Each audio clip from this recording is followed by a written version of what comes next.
Hey guys, welcome to Rosie's Dessert Spot. In this tutorial I'll be demonstrating how to create this floral buttercream cake with a kind of garden theme at the base of the cake. I've started off with some blue buttercream. This is the hybrid buttercream frosting that I like to use. Recipe will be linked in the eye icon above and the description. I'm adding a generous amount all over the cake, starting at the very top and then filling in the pockets as I notice that there are spaces kind of missing. Take a bench scraper, move around the cake to smooth out the buttercream, and that'll really make obvious where the buttercream is missing. Continue to fill in and smooth out until there are no pockets left and the cake is all uniform and smooth. At this point you want to bring that lip of frosting into the center, so I take a spatula and just glide it across, starting from off the cake and into the middle. It did flatten out my edges a little bit, so I went around with my bench scraper to lift up that lip again and bring it back into the center. It's a good idea to let your cake rest in the fridge for at least 20 minutes if you can, just so the buttercream sets, and then go in with your added decoration. This is a small round piping tip filled with green buttercream.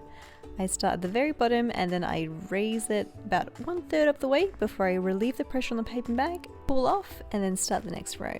Clean up your cake board as you go and then create your flowers. For this you could literally use piped flowers using 104 tip. Here I've just made rosettes using a 1M tip.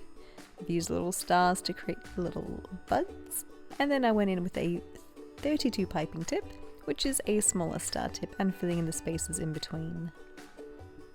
You could use as many colors as you like here. This would look really nice with Russian piping tips as well. No effort and like perfect flowers every time. Bring it up maybe another third or so up the way of the cake and then fill in with your leaves. This is a number 352 piping tip filled with green buttercream. I think this cake would have looked even more effective had I used maybe 3 different tones of green for the stems. It would just pop a lot more, look a lot more dynamic.